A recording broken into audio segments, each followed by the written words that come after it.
For my strength is made perfect in weakness. Most gladly, therefore, will I rather glory in my infirmities, that the power of Christ may rest upon me.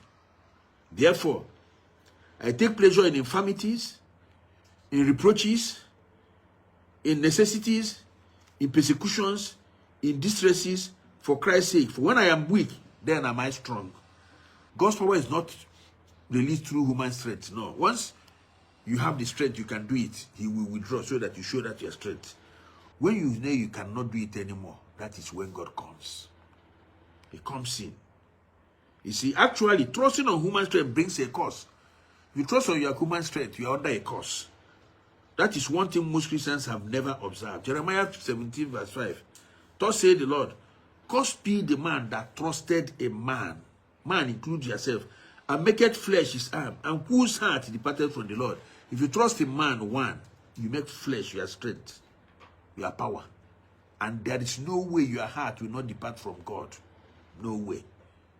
No way. Your heart must depart from God, because it is that man, that person, that human strength you are trusting that will always look upon. That's why all this network is, I don't care. When I say people will think it's pride, it's not pride. For by grace are ye saved. By grace are you saved. Through faith. And that's not of yourselves. That faith is not of your own self. It's just a gift. So nobody can boast. You received a gift of faith. Not of works. You didn't work for it. I didn't work for my own. You didn't work for your own. So don't boast. Grace begins where your human ability ends. As long as you have ability, you can do it. You cannot see God's grace, and it cannot be released. God's grace is received only by faith. You cannot earn it. Only by faith. What is faith? Hearing the word of God, believing it in your heart, confessing it with your mouth, and then acting on what you have believed and confessed. Simple. So without acting on the word of God,